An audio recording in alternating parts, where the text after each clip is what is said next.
So we thought that we'd get together whilst we're recording some bits for Inside Electric and also catching up together to talk about a pretty big question in Formula E at the minute, which is, will we have the rest of the season and what could it possibly look like at this point?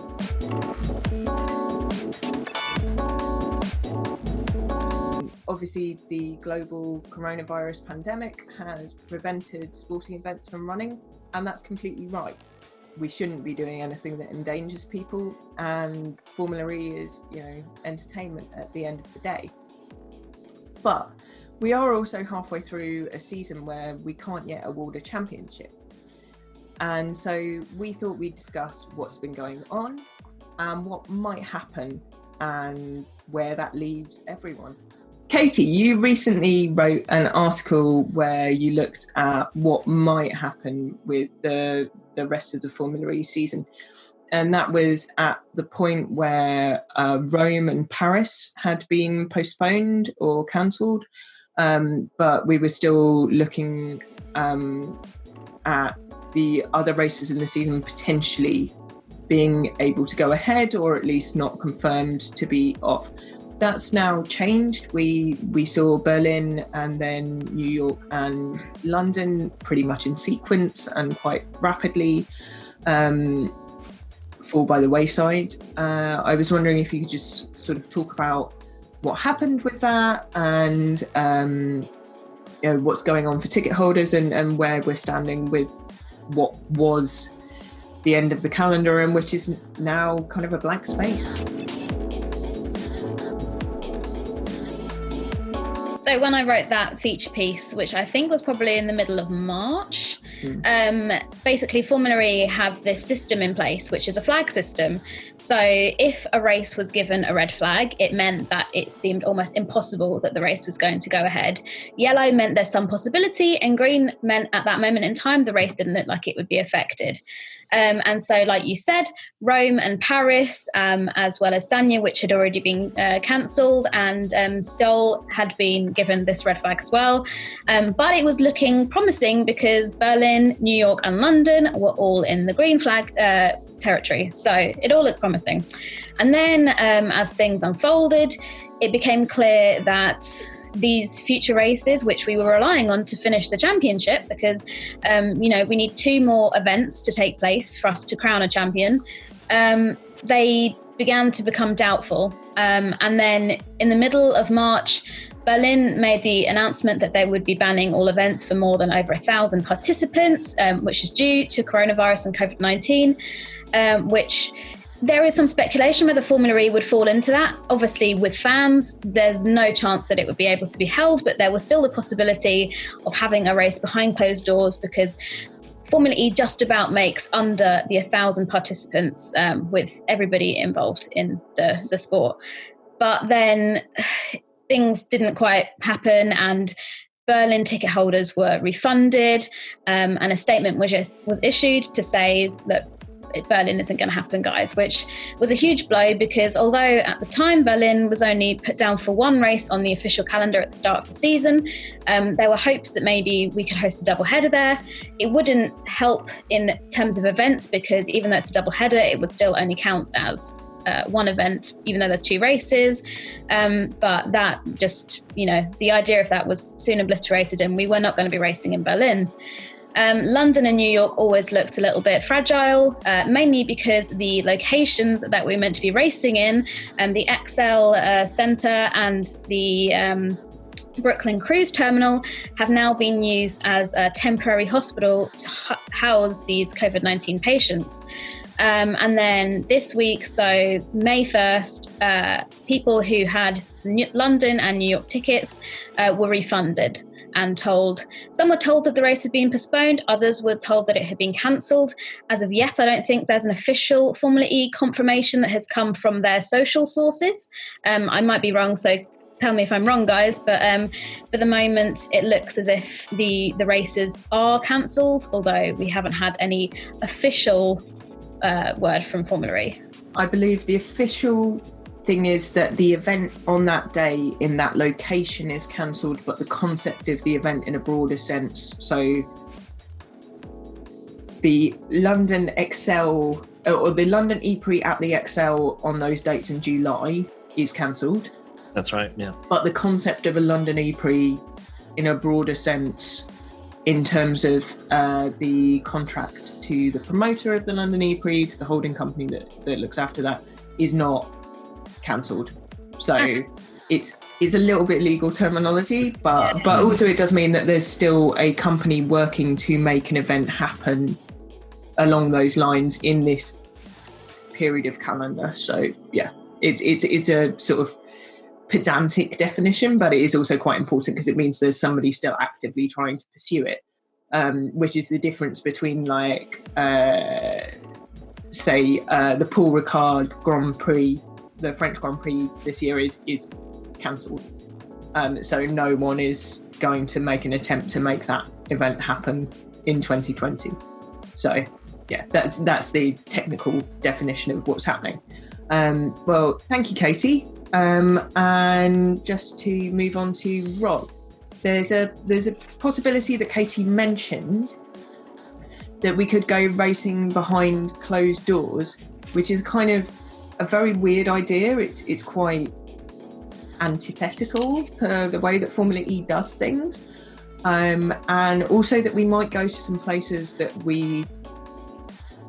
that even we probably wouldn't normally.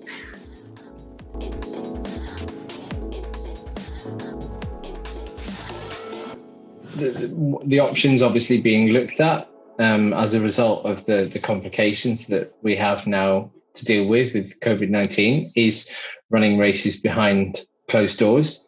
I think a lot of sports are being forced to explore that as an option now.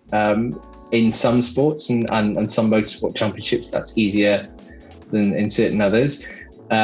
Certainly for Formula One, any location that would have a restriction on events being under or over, say, 500 or 1,000 people would be very, very difficult for Formula One to stick to. Formula E, on the other hand, is a little bit more. It's a little bit more possible for them to do that. Say, for example, if you had a ban on events happening over 1,000 people. Obviously, first of all, that means no fans. But beyond that, it is possible to run a Formula E race under 1,000 people. It's a push, but you could do it. You have to consider, obviously, the drivers. There's only 24 drivers. But if you consider all of the teams, the team personnel, there's also medical staff that have to be on site, security, media, and so forth. You would imagine if there was a Formula E race held under those restrictions that the media would be cut down. It may be a case of only essential broadcast media, and even then it may only be world feed media. It might not be other television crews might not be allowed. Written media may be kept to an absolute minimum. As I understand it, we wouldn't be there at all. I wouldn't expect us to under those circumstances, because you have to look at the essential staff that have to be there, and really that comes down to team personnel, medical and security.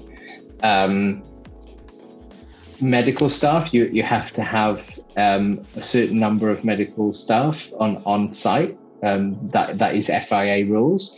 And I think that is something that's often forgotten about. So, like, say, for example, if in Formula One, sometimes you see if there's extremely bad weather, you see a session delayed. Sometimes that's because things like the medical helicopter can't fly and things like that.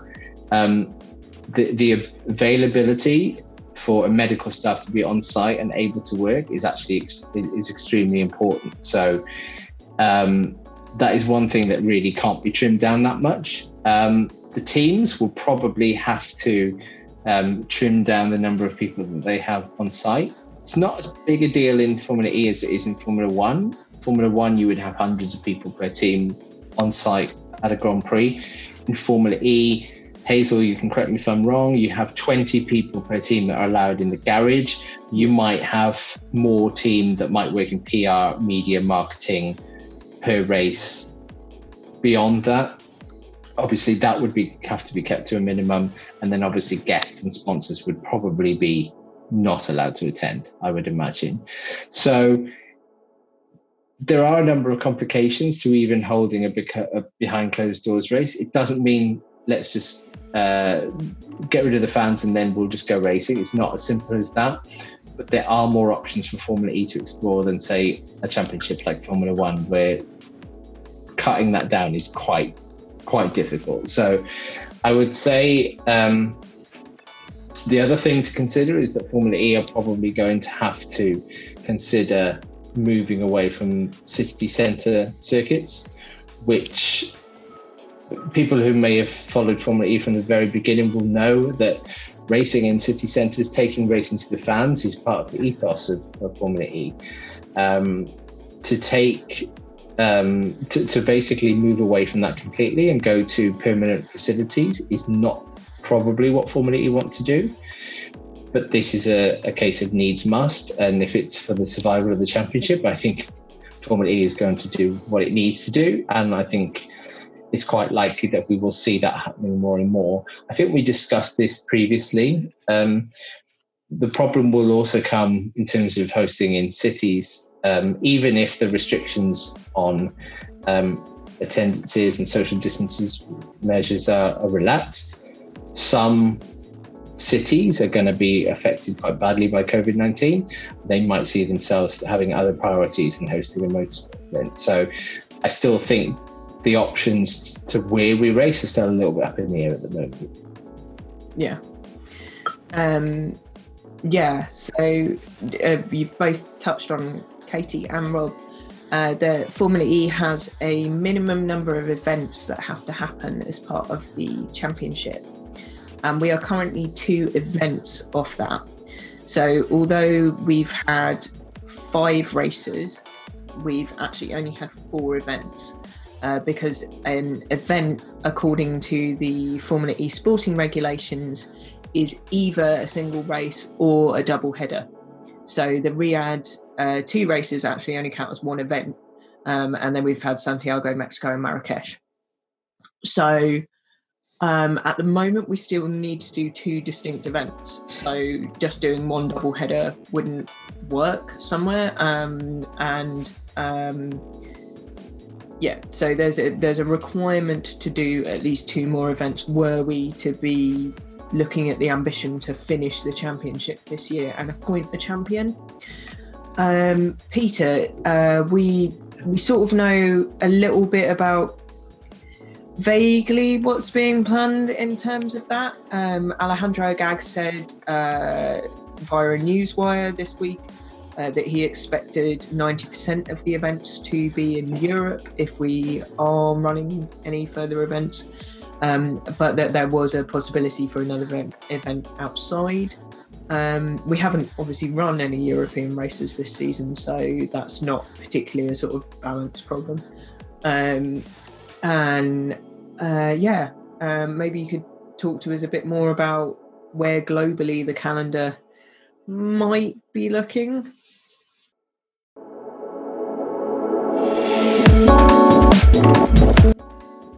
So back to what Katie was talking about, there was a statement that went to all the ticket holders of the London Grand Prix, where they said the London Grand Prix is at the Excel Centre is cancelled, but Formula E is still exploring the possibility of hosting a race in the UK, but it will be behind closed doors, hence why everyone's tickets were being refunded.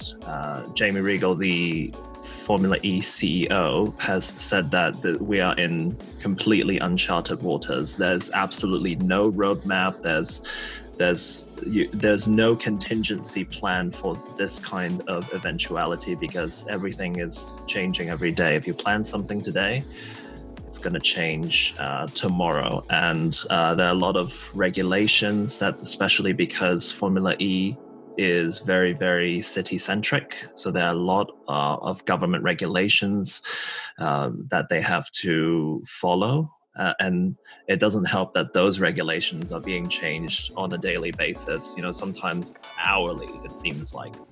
And also at the same time, Formula E is planning its season 7 calendar. So usually we're expecting an announcement on a preliminary calendar around this time. It's it's around late May or June is when the next season's calendar comes out. So we're now at a crossover period where, while we are trying to finish this season in any way possible, it's basically the kitchen sink strategy, where they're just throwing everything possible at it. Now Formula E is also looking towards securing its future for next season, for 2020 to 2021. So there are a lot of behind the scenes things that are going on right now, a lot of moving pieces that are just, it's really hard to nail down. So unfortunately, there aren't really any specifics, and I don't think we'll hear anything specific from Formula E until they feel that, they're confident that they can actually deliver on what they are selling.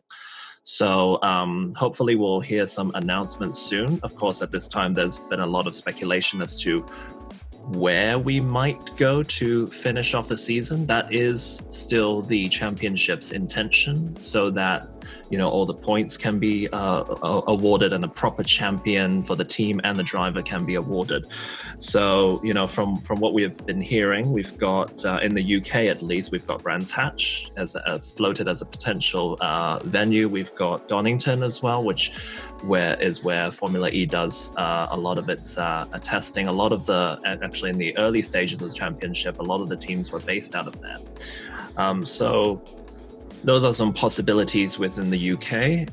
Elsewhere, the championship might go to Germany at the Nürburgring. That's also a possibility.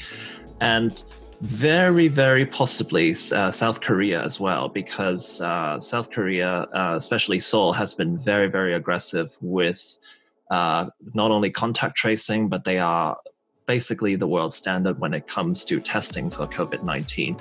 And that aggressive strategy has definitely paid off, because the numbers are continuing on the decline. And it seems like not only the government, but also the population has this pretty well under control. Of course, we can't say for certain, but it seems the trajectory seems to be going in the right direction. So we'll see what happens. It's that kind of old cliche. We're really kind of sitting in limbo right now. We don't really know what's going to happen. But of course, when it does happen, we will be there to tell you. Nothing is really certain, apart from we do have another 6 weeks of the Race at Home challenge to get through as of the recording of this video. Max Günther might win them all, who can tell? But we will continue to bring you updates. Hopefully the world will find a way out of coronavirus lockdown faster perhaps than Formula E will find a way to run compromised events. But we know that there is a lot of work taking place to try and finish off this year. It's been a big year for Formula E with finally a complete 24-car grid packed with manufacturers, and it would be a shame to let what's been one of its most competitive seasons just completely fall by the wayside. Wash your hands. Yeah, wash your hands. Is what I was always going to say. It's always a nice ending. Wash your hands, keep social distancing, and stay healthy. And we hope we'll be bringing you more news really soon.